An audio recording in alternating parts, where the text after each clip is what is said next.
Então, senhores, tudo bem? Aqui é o Alex, mais um vídeo aí, opinativo sobre algumas coisas que eu venho escutando no YouTube. De novo aí, especificamente em relação ao Nando Moura, em alguns comentários às vezes soltos, que eu nem sei se o que exatamente ele quer dizer, mas tentar ponto a ponto desses comentários que eu escutei, mostrar que as coisas não são exatamente assim, né? Ou eventualmente não, concordar se eu achar que cabível é. Um dos argumentos que ele traz é a questão do tratamento que ele poderia conferir com arrogância com aquela pessoa que eventualmente ele julgar merecer a arrogância dele. E que isso já é uma marca característica do canal, embora não, porque de qualquer maneira ele não poderia ser arrogante, por mais que seja uma marca do canal, não quer dizer que justifique a própria conduta em si. Até porque mesmo em relação a pessoas que erravam, muitas vezes, por exemplo, Cristo, e também outras pessoas bíblicas aí de renome, não necessariamente agiriam com arrogância em relação a essas pessoas, apenas apontariam o erro, né? Ele cita mesmo o capítulo 26 de Provérbios, né, em que é dito que nós não devemos muitas vezes responder. Então essa talvez seja uma possível interpretação dos versos, né, de que nós não devamos responder a estultícia de acordo com a própria estultícia da pessoa, mas apenas de acordo com a minha própria estultícia, para que eu não me assemelhe a outra pessoa. E para que eu não me faça, vamos dizer, sábio aos meus olhos, né? Eu também poderia corrigi-la naquilo que ela está errada e que eu não seja considerado sábio. E ao mesmo tempo, dentro da estultícia da outra pessoa, eu estaria me assemelhando a ela porque estaria usando talvez o mesmo tipo de argumentos. Eu digo, eu não concordo inteiramente com isso, porque, por exemplo, existe o problema de dizer que a pessoa está errada. Eu acho que o verso ele tem a sua razão, porque está na Bíblia, até é verdade, só que ao mesmo tempo você tem que ver qual é o limite do próprio verso, né? E o próprio limite do verso é a verdade, se você for pensar. Por exemplo, eu não acho necessariamente errado você, dentro, entre aspas, da própria estultícia, por exemplo, de um descrente, eu trazer argumentos científicos da mesma base metodológica que a dele para comprovar a existência ou a inexistência de Deus. Eu não vejo problema em você tentar matematicamente provar que um ateu está errado, né? Embora haja argumentos bíblicos também para dizer isso, mas além disso, ou mesmo por sentimento, mas isso não quer dizer que você não possa buscar outra sorte de argumentos, até para que as pessoas tenham uma mente mais aberta em relação a isso. Existem argumentos científicos que são absolutamente importantes, em relação a dinossauros também. Então existem questões que muitas vezes vão barrar uma pessoa estulta de acreditar em Deus, e eu não vejo problema em você tentar trabalhar com esses argumentos, até porque, eventualmente, esses argumentos podem ser levantados à tona e você eventualmente trabalharia com eles. Mas retornando à questão aí da arrogância, se você pegar o comportamento de Cristo, não era exatamente isso. Ele mesmo exortava com mansidão, de vez em quando, vamos dizer, chamava de hipócritas as pessoas que precisavam ser chamadas de hipócritas, porque era necessário na situação. Eu não vejo, por exemplo, tiração de sarro, eu não vejo a estultícia, eventualmente essa estultícia que talvez até o Velho Testamento sugira, Jesus não fazia isso, porque ele não ficava zoando com os fariseus. Ele só falava, você está errado, e quando era uma coisa eventualmente muito desastrosa, ele falava, não, você está errado, e ainda chamava de hipócrita. Em algumas situações, até acho que já falei isso antes no vídeo, em algum vídeo que eu fiz. Jesus contava uma parábola para que eventualmente a pessoa não entendesse o conteúdo da exortação que ele estava dando. Não que fosse uma mentira, era apenas uma omissão, alguma coisa escondendo a verdade por trás dessa parábola. Não quer dizer que a parábola fosse falsa, o conteúdo era verdadeiro. Qual é o problema? Não posso, vamos dizer, se o objetivo, vamos dizer, entre aspas, seria confundir a pessoa estulta, a pessoa tola, no caso, naquela situação dos fariseus, ou eu posso dizer para eles a verdade, Jesus fez isso, sem problema nenhum, ou, me baseando no próprio comportamento de Cristo, a quem devemos imitar para quem é cristão. Ou contava essas parábolas para talvez dar uma confundida, sem deixar de falar a verdade, pelo menos de certa forma. acho que isso responderia, pelo menos em parte. Eu acho que o verso ali da estultícia ele faz sentido. Eu creio que em alguns momentos Deus interferiu, vamos dizer, argumentativamente, por meio do profeta alguma coisa, para confundir pessoas. Agora, você dizer que isso em todos os momentos será necessário e será aplicável, e aqui é onde eu chegaria na crítica, eu praticamente já falei isso, né? Mas eu acho um exagero. Realmente o Nando Moura, por exemplo, fazer críticas contra Deus, imitando Pirula, oh meu Deus, o Pirula falasse desse jeito, com esse tom de voz que nem lhe é peculiar, nem tom de voz, esse tipo de voz, né? Esse timbre, vamos dizer assim.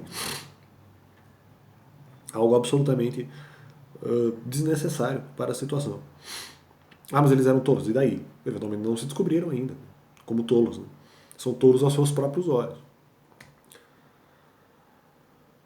Por exemplo, uma talvez das possíveis situações em que poderia haver uma. Acho que eu também já falei isso antes. Uma certa justificação desse tipo de raciocínio de tentar confundir a pessoa, talvez, entre aspas, talvez até com mentiras, seria a questão do condolo vos prendi de Paulo, né, do apóstolo Paulo. Em uma das epístolas ele falava o condolo vos prendi e eles estavam conversando, acho que em epístolas, sobre algum tipo de vingança que as pessoas tiveram, não sei se foi contra Paulo ou contra alguém. Então eu não sei o que exatamente foi. E daí o Paulo falou assim, não, mas condolo vos prendi porque vocês mereciam alguma coisa assim. Então foi essa a questão. Outro argumento que foi.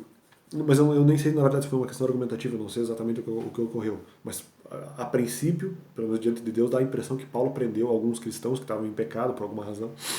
E aí ele diz, essa com dolo vos prendi. Eu não sei se foi argumentativamente ou quem sabe de outra forma. Porque em outra situação, por exemplo, o profeta Elias proíbe, entre aspas, a chuva em Israel. Quem sabe esse com dolo vos prendi. Outro argumento que eu ouvi foi a questão do nada ficar sem resposta. Isso não é que seja totalmente. Em outro momento ele falou assim: ah, não, porque vocês vieram aqui no canal por causa das tretinhas e tal. E ele mesmo tinha respondido algumas dessas tretas ou iniciado. E eu critiquei isso, então não sei se é exatamente por isso que ele está falando, até imagino que não. Ele falou assim: ah, não, nada ficará sem resposta. Cuidado. Porque o problema, por exemplo, se você está falando, se o Nando Moura estivesse falando em uma treta, não faria muito sentido, porque se nada ficará sem resposta, mas ao mesmo tempo, quando ele fala da tretinha, ele diminui a própria resposta dele. Também já falei isso em vídeo. Alguns argumentos estou repetindo. Então nada ficará sem resposta, e aí ou a sua resposta por vezes é errada, ou exagerada, ou você mesmo, por mais que esteja certa, e que nem eu falei por vezes eu concordo com você, mas por mais que talvez a sua resposta esteja certa, você mesmo acaba desmerecendo a sua própria resposta por causa da questão da tretinha, em desmerecer a própria treta, em que você mesmo se colocou, ou iniciou. Então, essa é a grande questão, nada ficará sem resposta. Sim, então não desmereça a sua própria resposta. Pelo menos valorize algumas tretas que fazem sentido em detrimento de outras.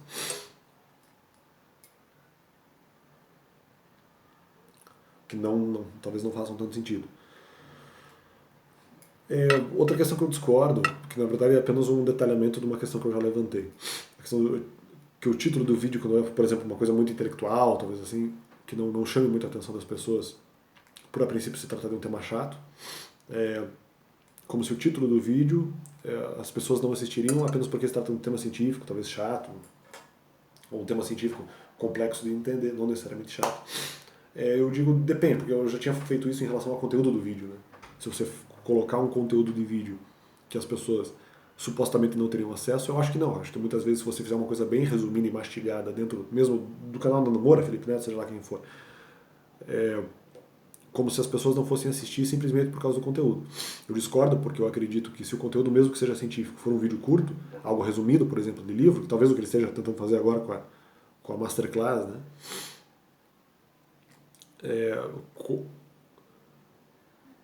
Se ele diz que as pessoas não vão assistir, eu discordo. Acho que se fosse uma coisa mastigada, as pessoas assistiriam. Seja palestra, principalmente se for resumo de livro, de capítulos de livros assim que tenham eventualmente temas interessantes. Ele faz um detalhamento que ele coloca assim, não, mas se eu colocar no título do vídeo, não sei, cara. Pra mim não faz tanto sentido, pra mim é a mesma coisa, é a mesma resposta. Eu acho que vamos dizer, 500 mil pessoas assistem o seu vídeo, tirando sarro ou denegrindo a imagem de uma pessoa, e principalmente o pessoal da direita, né? Vamos dizer, meio milhão de pessoas assistem um vídeo. Se for sobre um tema científico importante, resumindo um capítulo, um vídeo de 5 minutos, por exemplo, resumindo algum capítulo, ou uma parte de um capítulo, de um livro importante do ponto de vista científico, Eu acredito que 100 mil pessoas vão visualizar, no caso do seu canal, já tem alguns milhões de inscritos. Acho que quase 2, se não me engano. Não me lembro exatamente. Então, naturalmente, vamos dizer, umas 100 mil pessoas, 100, inclusive não inscritos, pelo menos assistiriam o vídeo e já justificaria a própria realização do vídeo em si. E, inclusive, do próprio título. Não vai chamar atenção. Não, mas pelo conteúdo, como é relevante, muitas pessoas teriam interesse. No caso, sei lá, 100 mil pessoas, ao invés de 2 milhões ou de 500 mil. E, principalmente, se o vídeo fosse curto, eu acho que o tamanho do vídeo, para mim, é uma coisa que chama muito a atenção. E se eles visualizarem que seja um tema científico, que talvez não traga tanto interesse, mas que esse tema científico é tratado de uma maneira simples e curta, amigo, eu acho que a galera vai assistir, eu discordo. Eu acho que seja na manchete do título, como no próprio conteúdo do vídeo, o pessoal assiste, cara. Se for uma coisa curta, mesmo que seja difícil. Ninguém fez muito em outras situações que de repente ele fez alguma coisa científica e ninguém procurou muito, ou palestras e tal. Eu acho que não, cara. Se for uma coisa divulgada no canal, ainda mais que você não tem esse hábito, né? E eu também não sei se de repente um canal em que o objeto seja só temas difíceis, temas complicados, eu acho que vai ter, pelo menos, o objetivo não é ter uma grande quantidade de visualização, mas uma qualidade da visualização. Que as pessoas sejam interessadas e cientes de grandes temas. E não só de ter uma grande quantidade. As pessoas não vão assistir. Inclusive eu achei errado. Talvez assistam. Não na mesma média de visualizações normais que você possua no seu canal. Mas uma coisa eu achei estranha que a zoação, eu acho que é possível dar um backfire. É possível isso. Mas assim, eu vou lá, entre aspas, no caso do Nando Moura, a pessoa tira a sarra do Felipe Neto, e daí fica aquela coisa malacói, e daí as pessoas vão buscar o conceito da palavra malacói. Olha, até tudo bem. O conceito do hebraico, já também tem uma discussão ali do grego, nem sei se malacói acho que é grego, e daí eles vão tentar ver se é grego ou hebraico, daí vão tentar ver o significado da palavra, só que daí não é um problema na Nando Moura, não é uma questão de quantidade. Você acha que simplesmente porque a pessoa pesquisou a palavra malacói, ela vai sair convertida dali, amigo? Você pode talvez até sugerir assim, com uma outra pessoa vamos sugerir que até poderia dar, não por causa da palavra, mas a pessoa pesquisaria mais a partir disso. Mas aí essa é a minha questão, né, que eu vou falar agora, que eu ia falar há pouco. As pessoas iriam não por causa da palavra malacói, mas por causa do tema. O tema estaria sendo trabalhado no que se refere à questão dos gays, né? Ali se o malacói, daí seria a pessoa devassa, e se isso necessariamente significaria homossexual ou não. Não me lembro se essa era exatamente a discussão bíblica. Mas, independente, as pessoas vão pelo tema. Poxa, é pecado ou não é? Diante de Deus, o que é o homossexualismo? Então, ou o lesbianismo, que seja. Então, é essa discussão, a discussão do tema, não por causa da provocação do malacói, do Felipe Neto. Eu discordo. Eu acredito que não foi só isso que chamou a atenção das pessoas. Chamou também o próprio conceito da discussão. Poxa, por quê? Por que os crentes acreditam que isso é necessariamente pecado? Por que acreditam em Deus, afinal de contas? Né? Aí sim, aí você pode talvez até usar uma ligação. Agora, dizer que a pessoa vai se converter só por causa da malacói, não. Eu acho que não, cara. Eu acho que não é profundo espiritualmente o suficiente para isso. Pode chamar a atenção no primeiro momento, vou dizer.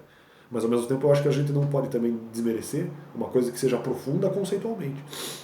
Um tema científico absolutamente relevante. Você coloca na manchete do título do vídeo. Eu acredito que teria menos visualizações. Agora, você dizer que não vai ter bastante visualização, eu acho errado. Você dizer que vai ter menos visualização do que um vídeo normal seu, que poderia ter, sei lá, 1,5 milhão de visualizações, 1 milhão de visualizações, 500 mil visualizações.